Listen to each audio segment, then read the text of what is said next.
Back at you with gloves off. We're back at you with gloves off, and today we're going to be talking a little bit about executive protection and how it deals with martial arts training and how martial artists throughout the centuries, folks that knew how to fight, would be used as bodyguards throughout history, really. Okay? And today's world, the executive protection specialist has become a new arm for security and protecting individuals, not only civilians, but also people in the corporate realm as well as military. And we're talking with Executive Protection Specialist Jesse Murieta. Jesse, good morning. Morning, sir. Tell me a little bit about what you've done, what you all are doing in Arizona, how somebody that is looking for this type of work can be able to get involved and learn and specialize themselves in the field that you've been in. Okay, well, for me, it's always been ingrained in me to protect others. As corny as that sounds, it's just always been that way. It was like that in grade school, it was like that in high school, so on and so forth. At one point, I was actually looking at a law enforcement career. And I wanted to get into the military and what have you. I come from a military family, and to be really honest with you, the matriarchs, the ladies in my family wanted me to go to school and not follow that tradition that most of the men in my family pretty much set forth.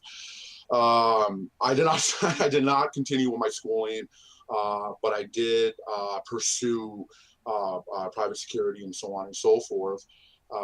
As far as the martial arts training itself is concerned, my great grandfather he came from Greece, and he was technically he was my first instructor. I learned how to wrestle. I learned a form of kickboxing from him. He was a stick aficionado. He was a knife aficionado. So that was really my first taste of all that at, I would say, probably the age of 6 or 7 years old. My mother decided that she saw the interest that I had in it, and it was very strong. So she enrolled me in an official school, an official dojo, which Campo Karate.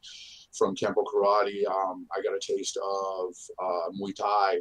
Did Muay Thai for a while. From there, I moved on to Jeet Kune Do. From Jeet Kune Do, I got exposed to Silat, Kali. Anything bladed or stick wise, I just kind of took to it.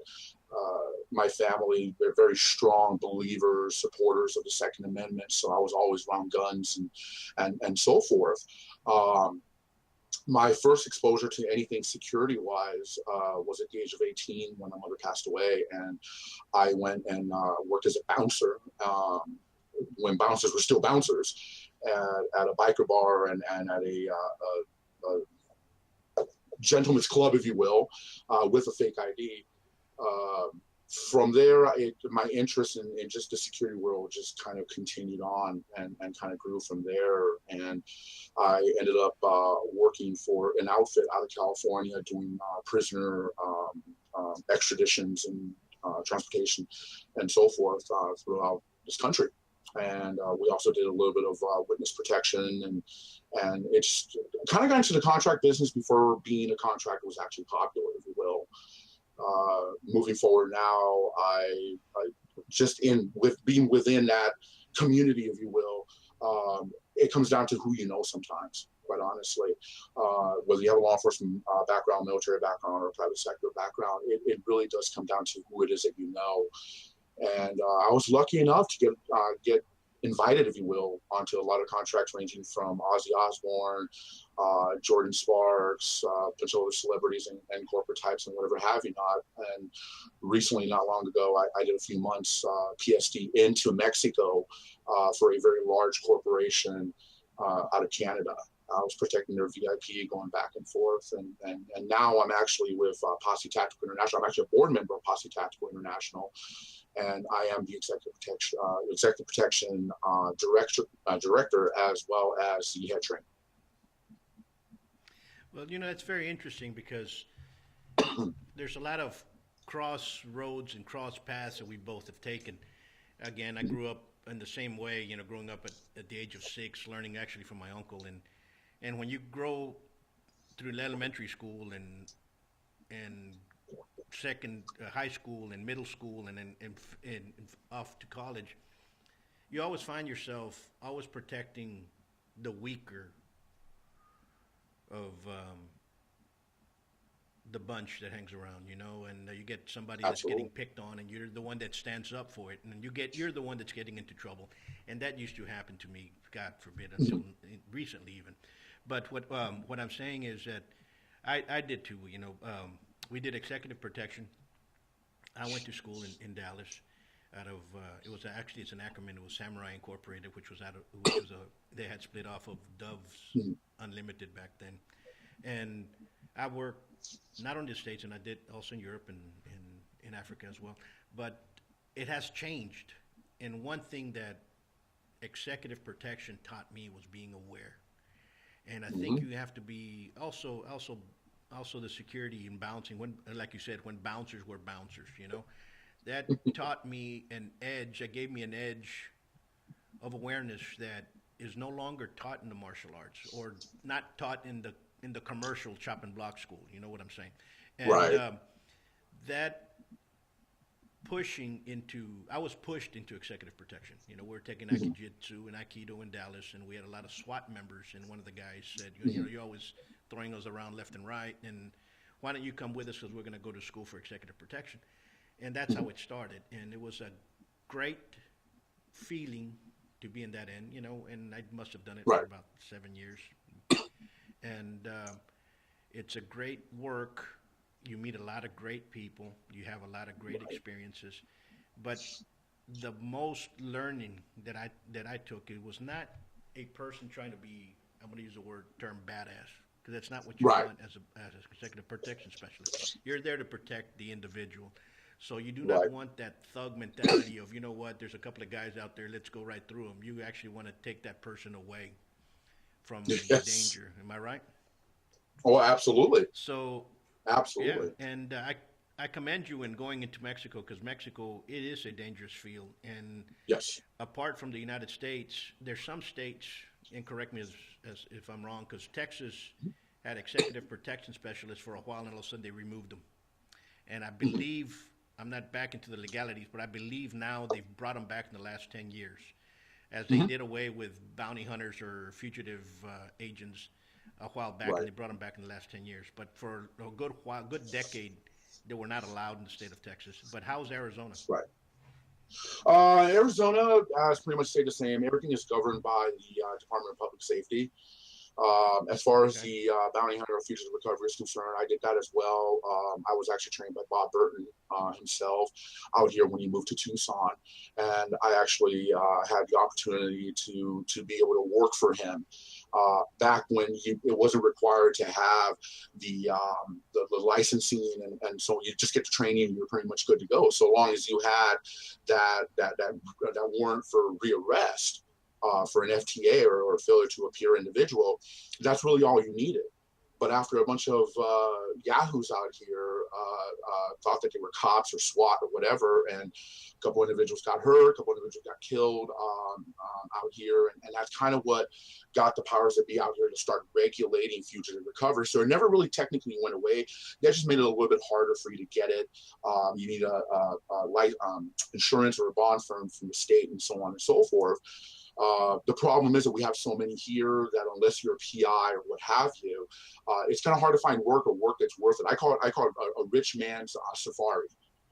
is what I call it down here, just because there's so many individuals that have that certification as a bounty hunter.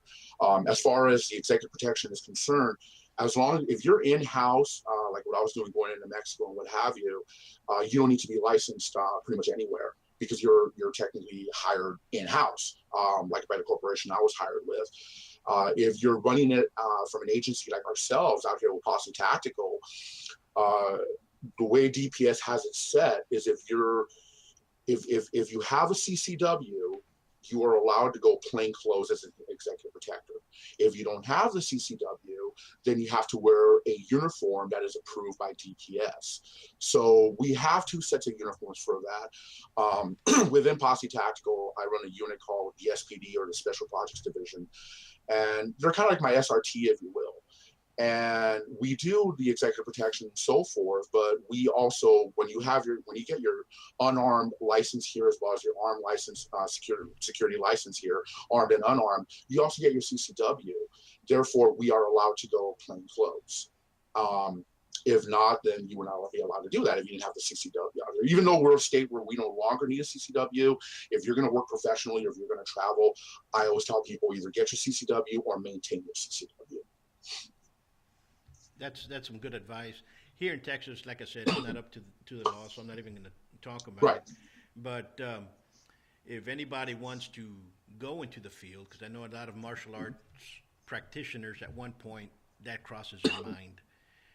They watch a lot of Taken and they watch a lot of Born Supremacy, and they think they can do something about it. But it takes a little bit more than that. But you need a little bit more training as that, you know. And what happens is that. You know, I remember Roadhouse, and everybody wanted to be a bouncer when Roadhouse was around. You remember that? And everybody wanted to be like Patrick Swayze. Remember? And everybody wanted to be. They'll go to the bar, and the first thing they'll ask is, "How can I be a cooler?" And I go, "For culeros." Right. We used to tell them that. But anyway, you know, so it's something that's in-house jokes, right? But what I'm saying, if they're in Arizona, are you accepting applicants, folks that want to go into that field? We are, actually, to be honest with you. It took, again, and I'm not trying to down on the powers that be here, but they sort of, I'll be nice about it, they sort of took their sweet time to get us licensed. Posse Tactical is licensed in other states, including Texas right now. And my friend who I met, he is the CEO, the senior partner, and I met him working on a private military contract out here involving the border quite a few years ago, actually. And we remained friends, and we stayed in contact with one another. And he left Arizona and started Posse Tactical. And when he came back, I was working in Mexico, and that contract came to an end. And he asked me if I wanted to, come on board and be a board member. I said, sure, why not? It's either that or I go overseas. And at this point in time, I'm getting ready to approach 45, but I feel like I'm approaching 85. And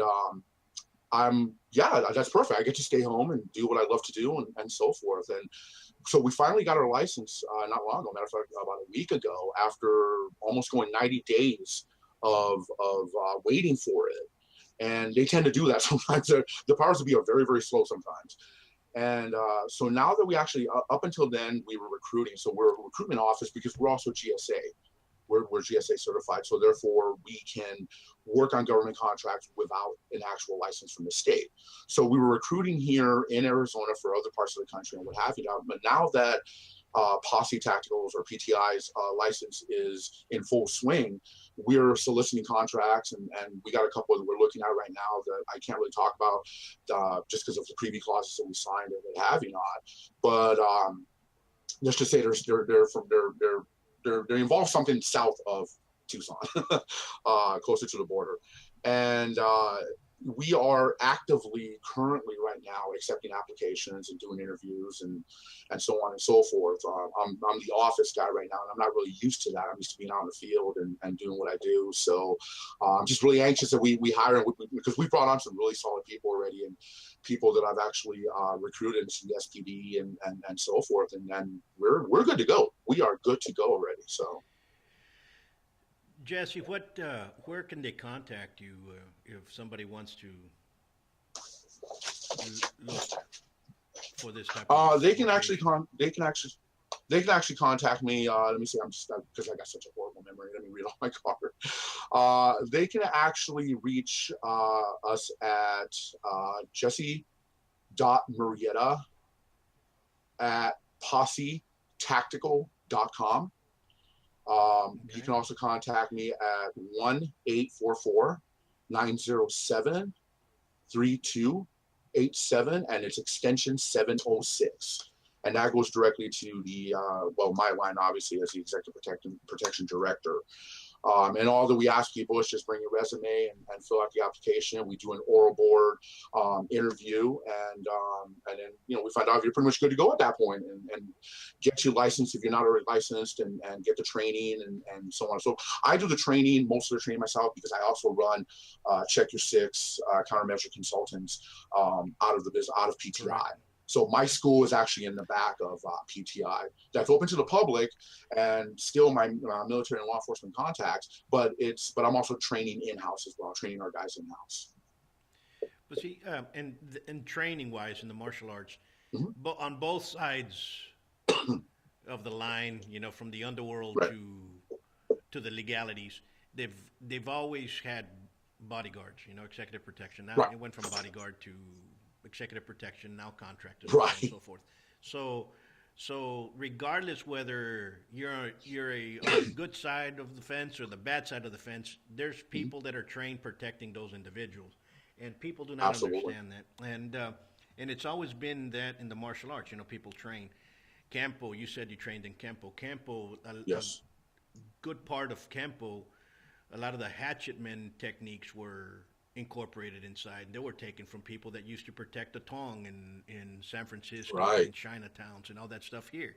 So a lot of the Kempo that we have nowadays actually came out of people that enforced. A lot of the Right. a lot of the escrimas, that are around this area came from people that were bodyguards, not only in the Philippines but also here. And Absolutely. and I'll tell you one thing, I'd rather learn from somebody that has experience Mm-hmm. than somebody that thinks and dreams that they have experience. And Right. that's what separates folks from the reality and from the fictitious realm in the martial arts, okay? Absolutely. And you also said that you trained in CLAT. CLAT is a great passion of mine. I got involved with it in 2000s, and it's a great beneficiary art, not only by itself, also for you to study. And the reason I say this is because it teaches not only a different culture, but also it teaches you, like most CLATs are blade related, and teaches you how to use a knife. And in today's world, everybody's basically carrying a knife. Texas just removed the law and made it a lot easier to carry any size blade or any type blade, Right. and that goes along with the Second Amendment, the right to bear Right. arms.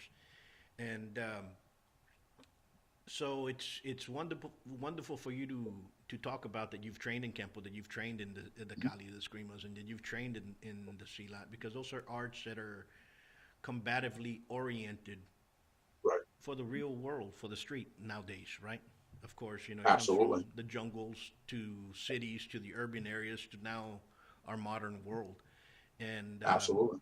that says a lot about you, because you're going out there and you're searching for betterment with your martial skills. Now, here's something that I'm going to ask.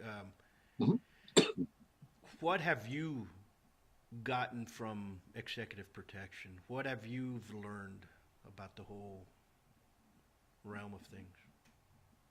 I think just in general, I mean, my situational awareness, which, just growing up, I was always, as a child, pay attention to everything around you. That's how I was raised in school, at home, and so on and so forth. As I got, once again, starting off with my first exposure to anything like this, or anything reality wise, as far as combative and real world situations, was as a bouncer, and then slowly making my way, because I was also a correctional officer at one point, and making my way towards more of the private sector.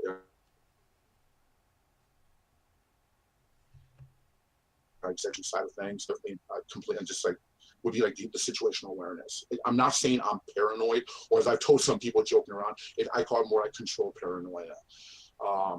Knowing what's around you, who's around you, if something just doesn't seem right, if your spidey sense is kicking in, for the love of God, listen to it. Take your nose out of that tablet or that phone or whatever have you not, and look what is around you and what doesn't feel right. Because chances are it's not. You're you're absolutely correct. And many folks train in different techniques and everything, but their awareness is never built.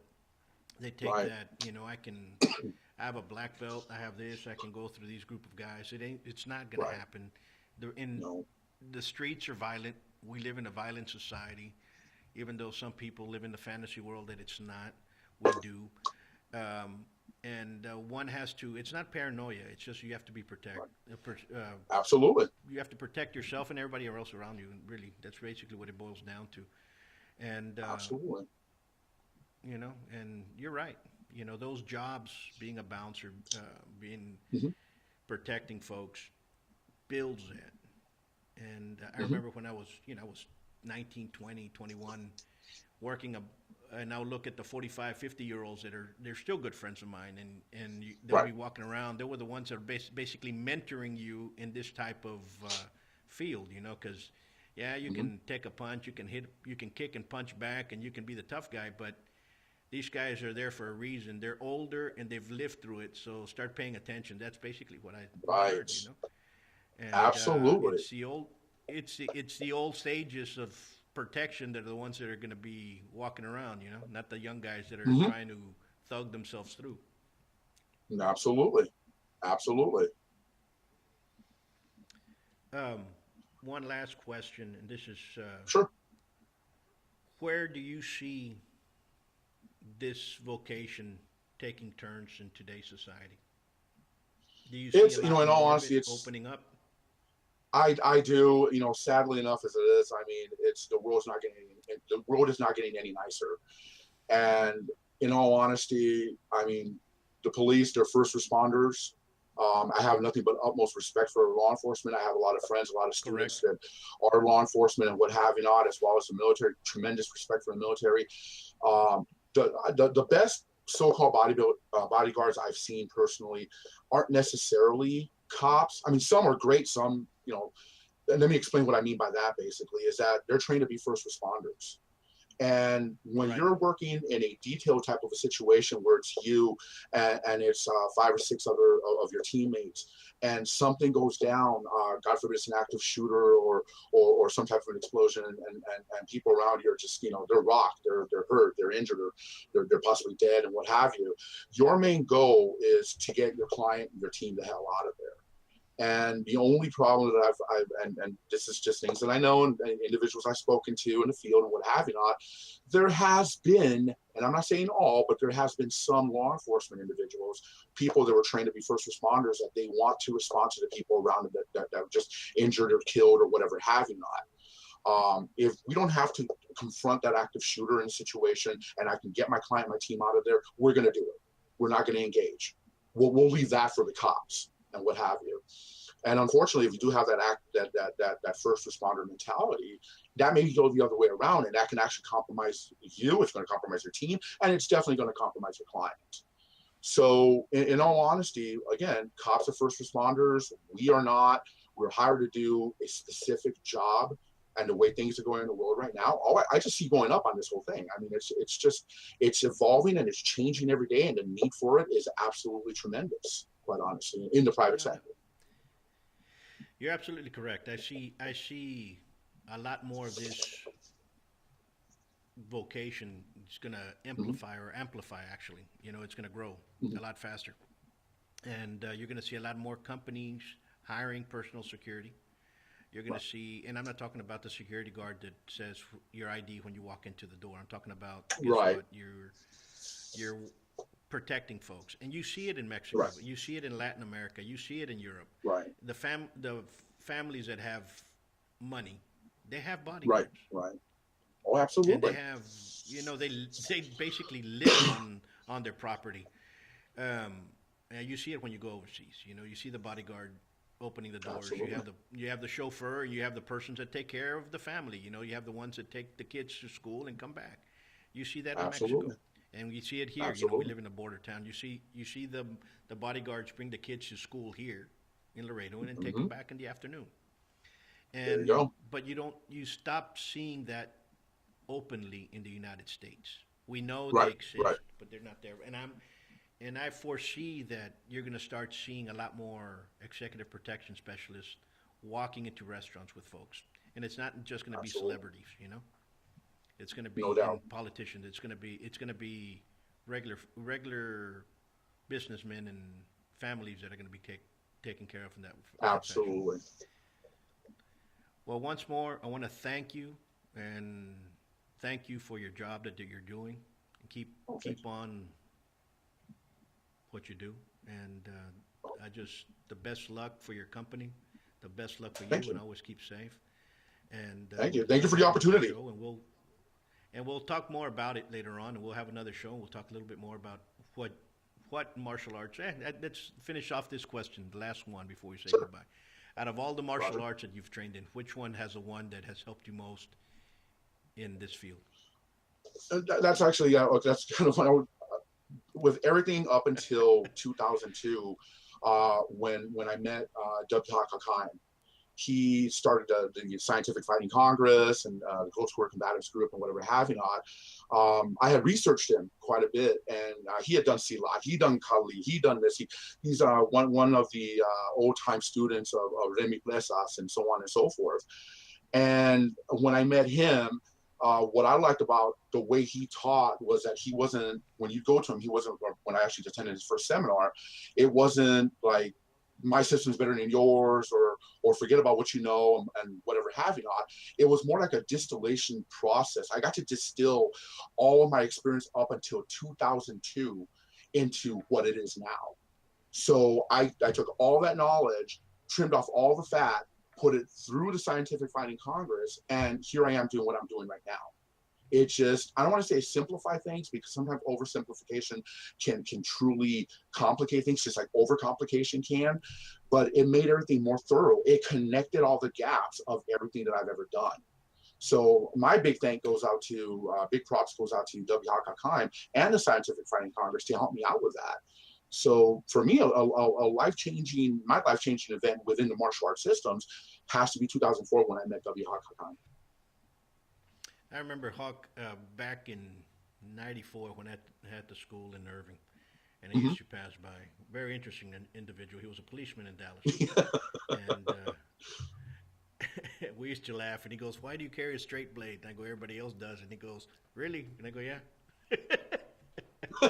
He's a great guy. He's a great guy. So you know, he understood what reality was, and he started, No, no, you know, absolutely. growing. He was a student of my old Kempo instructor, who was Keith C., Awesome. which was one of the old Kempo men that came out of Hawaii. And Gotcha. again, Kempo is one of the martial arts that teaches reaction and counter reaction. Yes. And I think Yes. for those folks that are actually traveling through the world of martial arts, Kempo, American Kempo, or Parker's Kempo is Right. one that should be focused on, or should do some training, because that's going to teach you both counter and recounter actions, you know, and Absolutely. understanding motion, and then you can go from there. But again, thank you for being on the show. Oh, thank you. Continue doing what you're doing, and the best luck with your company. All right. Roger that. And what's the number Roger again that. for those folks that want to become executive protection specialists? Oh, let me get that one more time. Like I said, I'm really horrible at this kind of thing. It's 1-844-907-3287, and that will be extension 706. Great. So those folks that want to become executive protection specialists, contact Jesse Murieta. And again, once more, thank you for watching Gloves Off.